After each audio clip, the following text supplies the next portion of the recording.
कभी कहते थे कि पत्रकारिता लोकतंत्र का चौथा स्तंभ है, सामाजिक सरोकार का दर्पण है, देश के लोकतंत्र का आभूषण है। पत्रकारिता कमजोर दबे कुचलों की आवाज है, युवाओं की हुंकार का आईना है, महिलाओं पर अत्याचार के विरुद्ध आवाज का पैमाना है। लेकिन हाय रे भगवान, किसकी नजर लग गई? पत्रकारिता पूरी तरह आज बेदम क्यों हो गई? सत्ता के सामने खीस निपोरते चेहरे आम जनमानस को चिढ़ाते हैं और मलाई की चाह में अपनी अंतरात्मा के साथ पत्रकारिता को भी मार जाते हैं। जिन्हें देश के जाने माने पत्रकार कहा जाता है, उनका ईमान कैसे बिक जाता है, इसके कई उदाहरण हैं। प्रधानमंत्री का इंटरव्यू करते हुए सुधीर चौधरी, श्वेता सिंह, राहुल कंवल या अंजना ओम कश्यप को गौर से देखिए। सवाल के साथ उनके भाव और हो सके तो उनकी भाव भंगिमा भी देखिए। सब समझ आ जाएगा कि आखिर पत्रकारिता मर क्यों रही है। प्रधानमंत्री मोदी हिंदू मुसलमान के आधार पर देश को बांटे, किसको फर्क पड़ता है? इनकी मलाई का इंतजाम पूरा है। अगर इतने से समझ ना आए तो खिसियाती हुई रूबिका लियाकत को सुन लीजिए, जो प्रधानमंत्री को बता रही हैं कि कैसे इस देश का मुसलमान उनके लिए जान भी दे सकता है।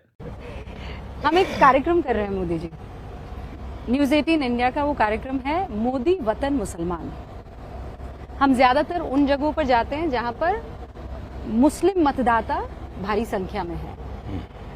पहले आलम अलग था और आज की तारीख में मैं आपको पूरी गंभीरता से और संजीदगी से कह सकती हूँ कि ऐसे ऐसे मुसलमान आगे आते हैं जो आपके लिए जान दे सकते हैं। और एक उनका वाक्य है, ना दूरी है ना खाई है, मोदी हमारा भाई है। बड़ा जोर शोर से ऐसे करते हुए नजर आते हैं।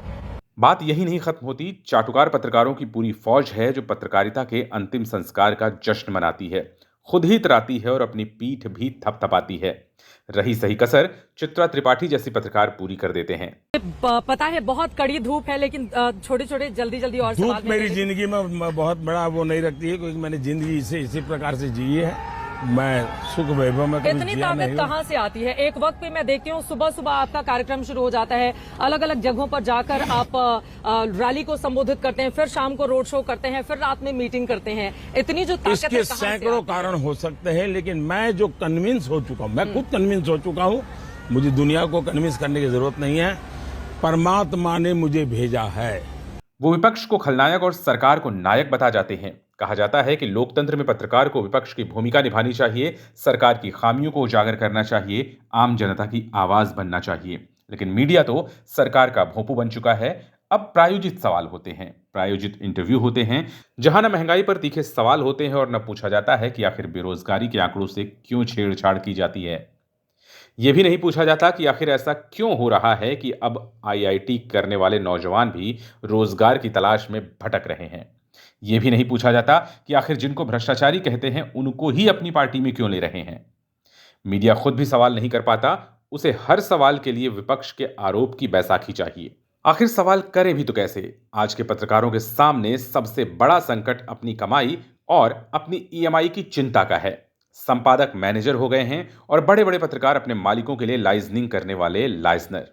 धंधा और विज्ञापन सरकार ही देती है, सवाल पूछते ही धंधा मंदा पड़ जाता है और एजेंसियां अलग पीछे पड़ जाती। पीएम मोदी को भी पता है कि आज का पत्रकार लाचार है, डरा हुआ है, इसीलिए वो और डराते हैं। जरा सुनिए प्रधानमंत्री को कि कैसे वो स्वनाम धन्य पत्रकारों को जलील कर रहे हैं और वो सिर्फ और सिर्फ खीस निपोर रहे हैं। पहले मैं आज तक से बात करता था, लेकिन अब दर्शक को मालूम है मैं राहुल से बात कर रहा हूँ। कौन राहुल? तो उसने परसों ये ट्वीट किया था, मतलब ये तो मोदी के फेवर में लिखता है, मतलब ये तो वही बात करेगा। वास्तव में ये खीस निपोरने वाली पत्रकारिता बेहद खतरनाक हो चुकी है। आजकल हर किसी की जुबान पर है कि आज का पत्रकार डरा हुआ है और पत्रकारिता मरा हुआ प्रोफेशन बन चुका है। भला हो इस न्यू मीडिया माध्यमों का कि अब उम्मीद की कुछ किरण कहीं से तो उग रही है। वीडियो पसंद आया हो तो इसी तरह की तमाम खबरों को देखने के लिए हमारा YouTube चैनल लाइक और सब्सक्राइब जरूर करें।